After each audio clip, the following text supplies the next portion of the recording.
everybody. Welcome to WLF Kicks audio podcast. I've been away for a couple of weeks because I'm Steve Mascord. I'm Masky, and actually it's Molly and Masky because he's got more followers. And he's been in Hawaii.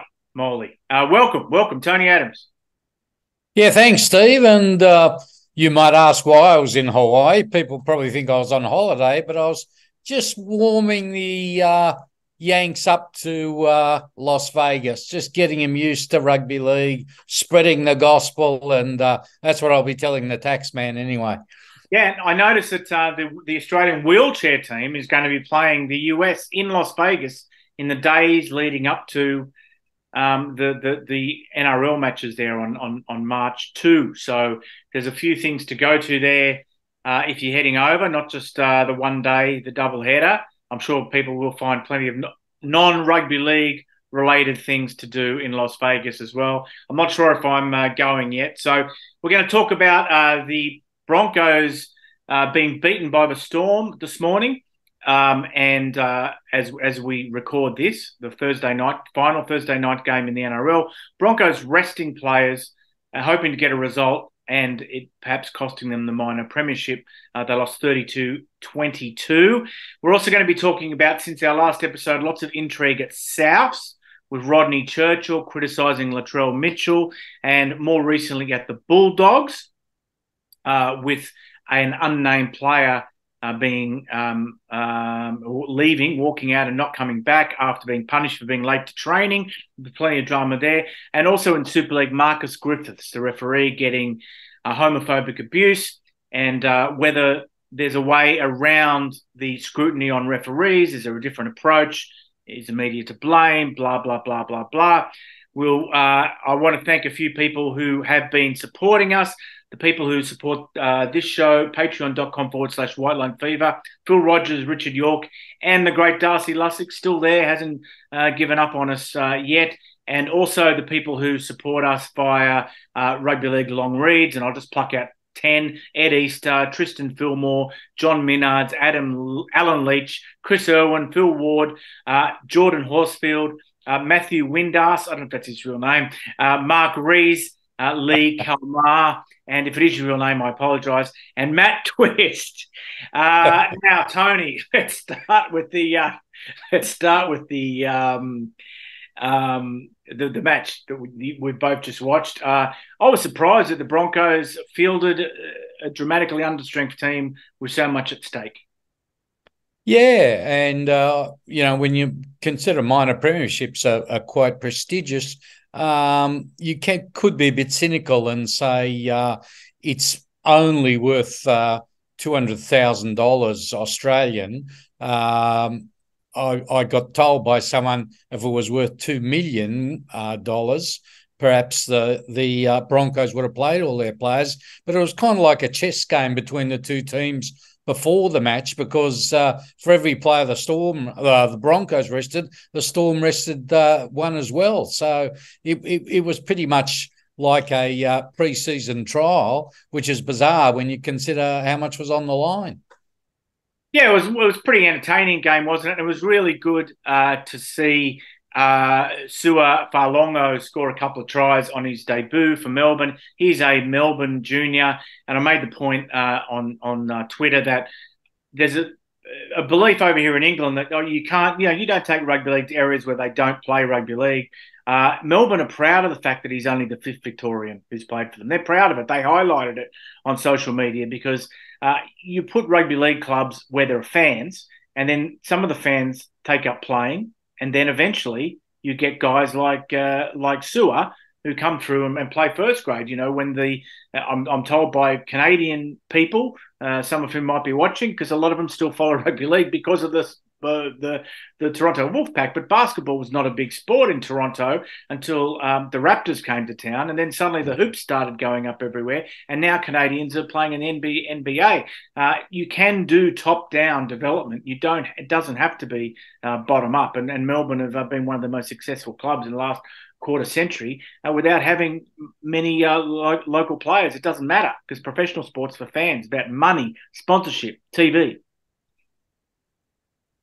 Yeah, well said, Steve. And while we were speaking about Las Vegas a minute ago, let's not forget that Las Vegas now has an NFL team. So a city that for all its existence managed to survive without an NFL team suddenly has one, and of course interest has gone through the roof. The stadium apparently is one of the most amazing stadiums in the world, and they're selling out just about every week. And I reckon a lot of the people who go are tourists, but they'd also have a good smattering of locals there too. So yeah, you can take sport to new places, and as you say, so long as you got the money, the fan base, and the TV rights, you're laughing. Yep. I haven't said yet. I haven't pointed to the bottom of the screen. Like and subscribe. Turn on the alerts. We're on Tony's channel this week, and the followers ticking over. I think he's got his first 100 followers in the first week or something. So make sure you like and subscribe. This happened in the first week you're away. First week we didn't have a program, and that was South Sydney. And the old soap opera, Sam Burgess leaving, Latrell Mitchell, is he being treated? Is he getting favourable treatment or is he not getting favourable treatment? And then we had Clive Churchill's son come out, and there was he'd sent a text which entered the public arena, and he didn't back down. In fact, he doubled down on it, and where Latrell Mitchell was called a cancer. So. A tough job being a CEO, Tony. If you're Blake Solly, how do you sort yourself through that mess? Or if you're Nick Pappas, how do you think they've handled it? Yeah, well, it's been a dreadful mess, and as you say, he sent the text, then he doubled down, and then in typical rugby league fashion, when it all exploded, he apologised. So we got the obligatory apology, but the damage was done, and I think South's pretty much a club in crisis. I don't think that's too strong a word, and they've got this massive game against the Roosters tomorrow night, Sydney time. And if they lose and miss out on the finals, with the squad they've got, they should really be in the top, at least top six. So I think there are going to be some questions asked if they lose to a pretty weakened Roosters team tomorrow night. So yeah, there's a few problems at Souths. And as for Latrell, I mean, not trying to be disrespectful, but you look at his physique and he's a few kilos heavier than he should be, so maybe he is getting favourable treatment. I don't know if we're allowed to say that, but he certainly could be a few kilos lighter, and I think he'd cover a bit more territory, because there are times at fullback he just goes missing, and so, to the extent where people are saying maybe fullback's not his spot, maybe he should be in the centres where he's got less running to do. So yeah. Cody Walker also got dragged into the same conversation. He denied it emphatically, but of course that's what players are going to do. They're not going to say, yeah, we get special treatment. So yeah, there's a few problems at South, and of course you mentioned Sam leaving. Sam and Russell Crowe have been so tight over the years, and Sam's South's legend, been such a part of the club. And for him to walk out, as well as John Morris, at such a vital stage of the season, it's very messy. Let's just put it that way. And it's interesting you talk about giving players special treatment, and then what's happening at Canterbury is maybe a suggestion that a player should have got special treatment because he was mentally fragile or whatever, and that's going to be love-hate for this week. I'll wait for the sound effect.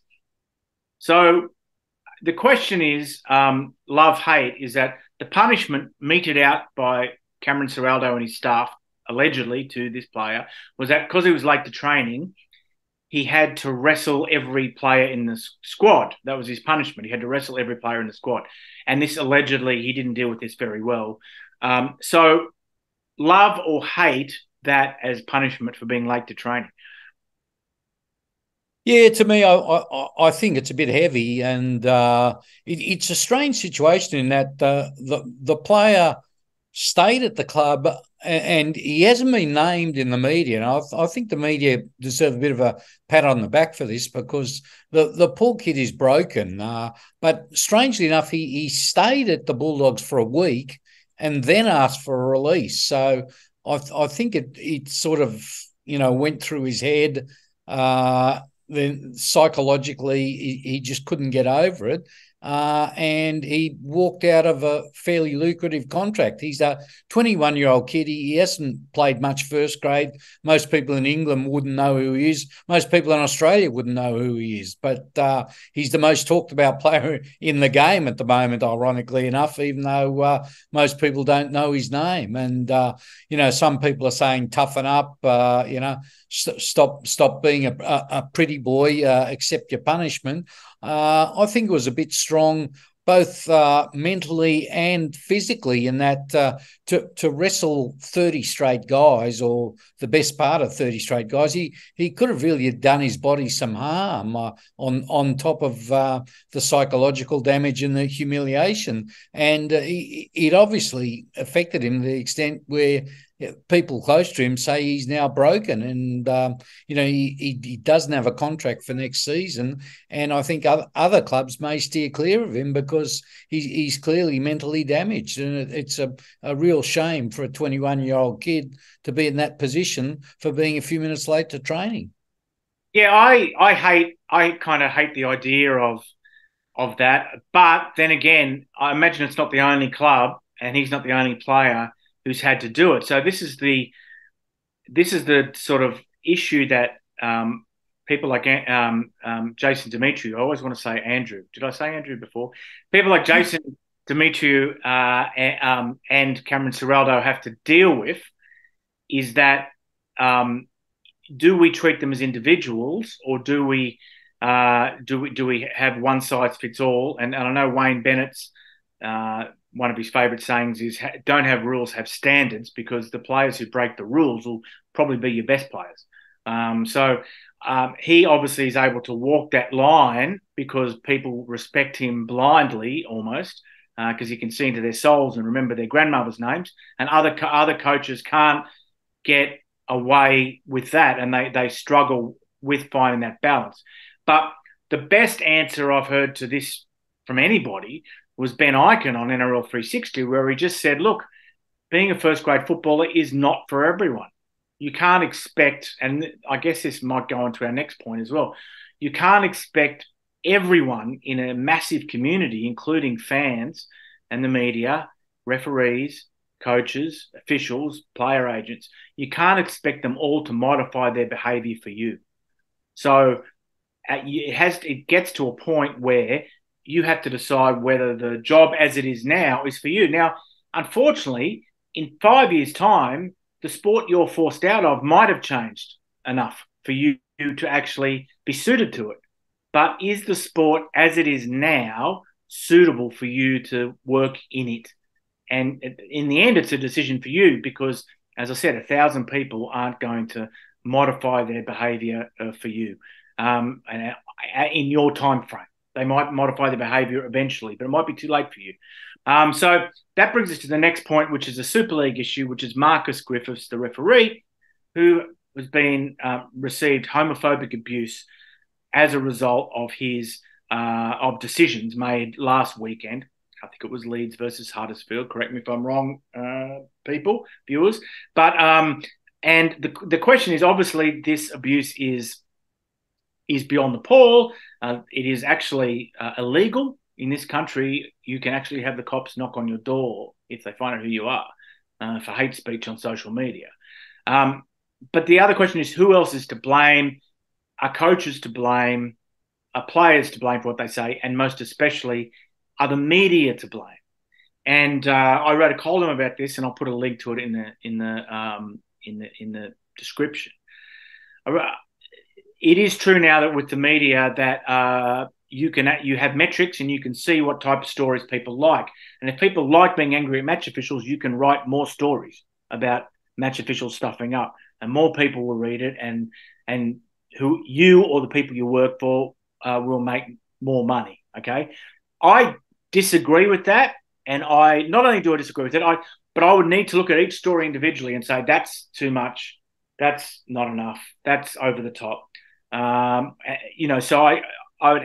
I would struggle to dismiss the media's coverage of refereeing errors out of hand as unfair or a catalyst. Because as I said, you can't expect a whole community to modify its behaviour to suit you, okay? But what I don't agree with is stories where they just quote from the comment section, or they quote someone on Twitter with an anonymous handle.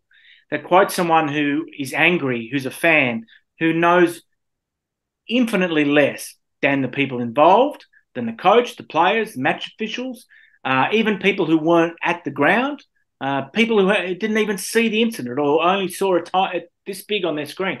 You've got to be responsible in who you quote in these sort of stories. And quoting a lynch mob is not responsible journalism, okay? But if you make excuses for people, these imbeciles who abuse and threaten, you give them an alibi, you give them an out. And in the end, the buck stops with the abuser. You can say that was wrong. You can say, I think the guy's a bad referee. But if you get on social media and you threaten and abuse, you've overstepped the mark. And it's no one else's fault but yours. It's not the coach's fault. If you allowed yourself to be rolled up by a website, that's your problem. You've done the wrong thing. I didn't intend to talk into the camera and do a monologue for 5 minutes on this, but I did. So Tony, what do you think? Yeah, well, as you know, Steve, Twitter is my media of choice, and it's where I get into the most banter with fans. And I have noticed that I can put up a story about a player going to visit sick kids in the hospital and put up a photo of the player, giving kids boots in the hospital, and I'll get 10 likes. I'll put up a story about a player changing clubs, I might get 100 likes. But if I put up, geez, that was a forward pass, that shouldn't have been a try, I'll get 500 comments, 250 saying, yeah, you're spot on, Molly, the referee's blind. Another 250 saying you're an idiot, there was nothing wrong with it. So there is something about criticising officials that fans love to do. But, of course, I'm being a responsible journalist, I don't go on homophobic rants. I just call it as I see it. And if a pass is ridiculously forward, as often happens in the NRL, and of course we've got this bizarre ruling that the bunker can't intervene even if the pass is meters forward. The referee and touch judges should be held accountable, and I think the fans feel the same way, and they feel pretty strongly about it, just the same way they do when the bunker sees something 10 times and still manages to stuff it up. And I sympathise with the fans. I mean, this is winning and losing games, and it could win or lose a grand final. So you've got to keep them accountable, but you've got to do it in a tasteful, responsible way, and that seems beyond some of our fans, sadly. Yeah, now, and the great thing is that Graeme Annesley will come up and say, well, we got that wrong. And I had people in Australia say, well, I'm sick of it. He does it every week. But actually what it does, it conditions people to understand that referees make mistakes. So they're no longer outraged if a referee makes a mistake one week, because the NRL admitted that that referee made a mistake the previous week. So they realise it's part of the game, okay? But the issue we've got here, and I worry culturally in England, whether the people involved in the game are ready for the increased scrutiny that having every game televised will bring, because everyone wants to be mates. They want to avoid confrontation. And I can't imagine an official here getting up weekly and going through decisions and saying whether it's right or wrong. And the deeper problem is, are there enough good officials to drop someone who stuffs up? Now, what you said, Tony, is it is true that if a player drops a ball, a player misses 10 tackles, he gets dropped the following week. So if a referee makes a mistake and he gets dropped, I think fans are comfortable with that they kind of know, well, you talk about accountability. That's accountability. Accountability isn't attacking someone's character. Accountability is there are consequences to actions. So the issue that they have here in the UK, perhaps, I don't know, is that they can't drop referees because there's no one underneath putting pressure on them. And then that might next year, when every game's on TV, maybe lead to not admitting mistakes that are mistakes, because if people will expect the person to be dropped. And that's where accountability comes in. That's where public interest comes in. If there aren't enough referees to hold them accountable for their actions, then that is, if we're not writing about that and talking about that, then why are we here? So in the end, forget about goodwill, forget about the focus is on referees too much, and have rules. You can say this, but you can't say that. And if you do say that, we're going to fine you. And if you're a fan, we're going to report you to the police, because goodwill only lasts so far. And as we all know, people lose it pretty quickly when they're cheering for their team. So I just think people need to get a bit harder and get away from platitudes and get into rules and punishments to protect referees, but also to hold them accountable at the same time. Let's know exactly where the line is. Describe the line for us moving forward. Okay, that's longer than we normally talk about stuff in the news. So, Tony, we're going to do tips. But before we do tips, you've got some questions from readers, viewers, tweeters, X's, whatever they're called now. All right. I've got one here from Aussie Surfer. He said, I'd love to be on a mole on the wall during the South Sydney season review. And that's kind of talking about what we spoke about earlier on. It'll be on in a couple of weeks. And Aussie Surfer also wants to know, are the three richest NRL clubs still as Google tells it, which are in order the Broncos, the Cowboys and the Storm? So to answer part one, yeah, well, as I said earlier, South's there will be some questions asked. Russell Crowe and that other multi-millionaire whose name escapes me won't be happy, and they'll certainly be demanding a review if they miss the 8, which could be happening 24 hours from now. As for the three richest clubs, I think there's no doubt the Broncos are number one. I guess it's how you measure it. I mean, if you measure it in terms of owners, the Roosters would probably be in the top 3, in that Nick Politis is among the 10 richest men in Australia. But, if you just measure it on the clubs alone, Broncos, Cowboys, Storm, I think that's pretty close to the mark. A fellow called We the People wants to know, is there a dark horse for a position in the 8? He tends to think it could be South, but I don't know. I think we'll find out in the next 24 hours, 48 hours. We've still got several teams in there. If I had to pick a team who's capable of getting in there, I'd say the Cowboys. They could sneak in there if things go their way, and they could do a bit of damage in the finals. They got plenty of firepower. They got Jason Taumalolo. They got coming back Val Holmes, who they've really missed the last few weeks. Their halves are very sharp. Chad Townsend's been around for a long while. The 5'8's playing out of his skin. Who's the 5'8, Steve? I can see his face. I can't come up with Tom Dearden. He's just killing it. They're a good side, the Cowboys, and I can see them going a long way in the finals if they get there, which we'll know in the next couple of days. Cool. Any more? Yeah. I don't know. I haven't got the competition table just in my head. I haven't got all the points difference and everything, in my head. But yeah, I think the Cowboys are a team that seems, they've had their crap time of the year, haven't they? It's over. They've done it. So it's all in front of them. Got any more questions?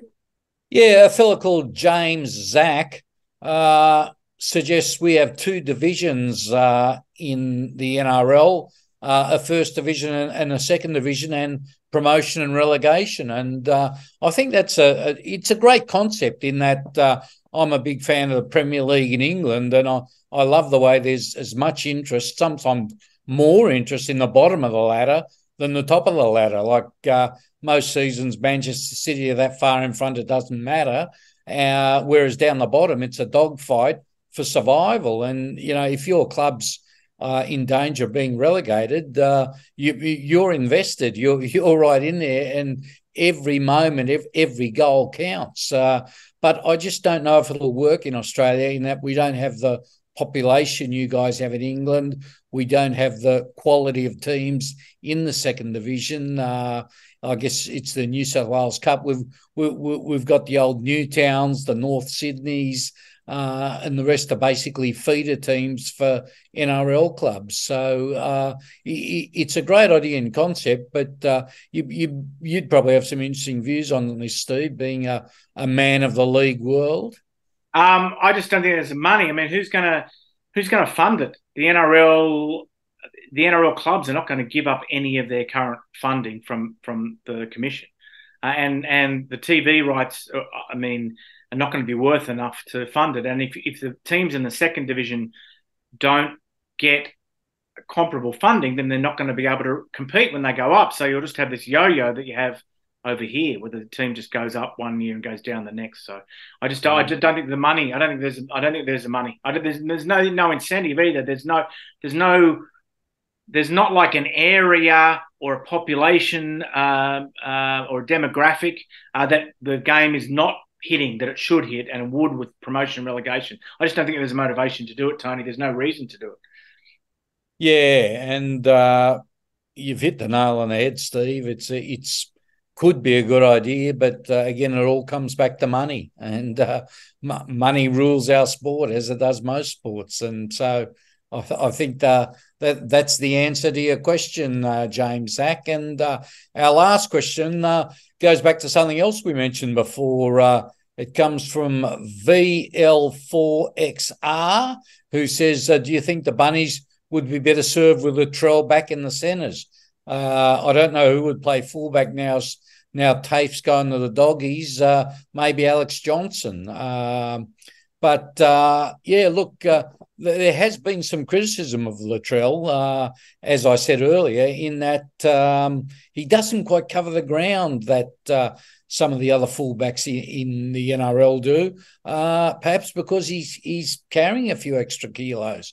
And sometimes he is caught out of position, and the smart coaches notice this, and it'd really surprise me if the Roosters, through Trent Robinson and Sam Walker's kicking game, don't try to exploit that tomorrow. But, look, Latrell's a world-class centre, and for tomorrow night, or even in the finals if they get there, Blake Tafe or Alex Johnson do a fine job. So it's a good point our man brings up. Yeah, it is. I mean, I know I saw someone, I can't remember who, say that he maybe needs to do a bit more work on his conditioning in the off-season to justify his spot at fullback. So it seems a fair call to me. Okay, let's go through the matches, Tony. Tips time, starting with the NRL. And the big Book of Feuds match, South Sydney and Sydney Roosters. What's your tip? Yeah, and I see this as a really, really tough game. I mean, South, we've said, have had their problems. The Roosters have got problems of their own, very different problems, injury and suspension. They're without Jared Warrior-Hargraves and Joey Manu, who are probably their best forward and their best back. So to me, it's the toss of the coin. South's at home. Maybe all this drama will galvanise them. I'll take the Bunnies, but not confidently. And the Saturday's first game, it's the Dolphins and the Warriors. Yeah, and we should point out that this being the last round and some games not having a great importance on the 8 clubs arresting players, as they did tonight in the Storm Broncos game. And we've got the Warriors, who are in the midst of a great run, resting half their team. And the Dolphins, who have won 1 out of 11, are actually the bookies' favourites. I still think the Warriors might get there, but again, I'm not confident. It's a very tough round with all this ducks and drakes going on. Next game on Saturday, second game on Saturday, Penrith and North Queensland. Yeah, and again, Penrith will be shooting for the minor premiership. I'm not sure if they've already got it, Steve, with the Broncos losing, or if they have to win. I don't have that at hand, but I know they're resting a couple of players. The Cowboys got it all to play for, but I think the Panthers just too much class. Final game on Saturday, the Steel City Derby between St George Illawarra and Newcastle.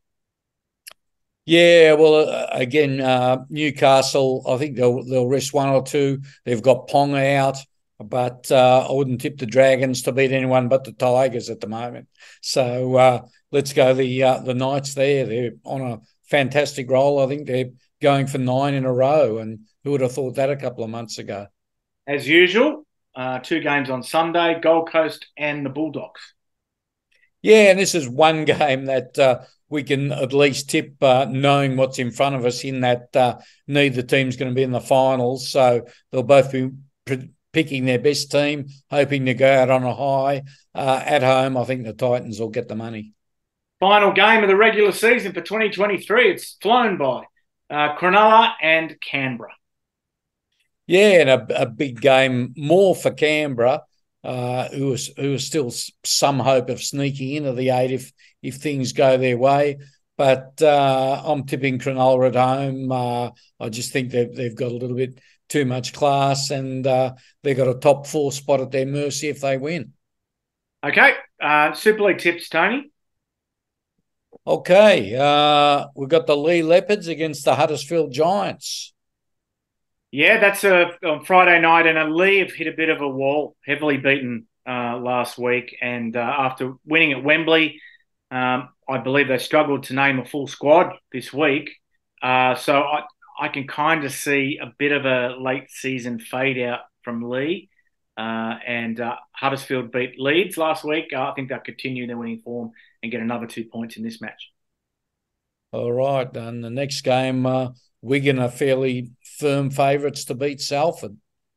Yeah, it's a television game on Friday night, and Wigan super impressive. I actually dusted off the old match reporting boots last weekend, Tony, and did it in the 2023 way off the TV. But I did for the Wigan paper. Did Wigan and Catalans, and that was just a consummate performance, a scary performance by Wigan last week. I think they've got their serious faces on now, Matty Pete's side, and I think they are deserved favourites in this match. They'll win.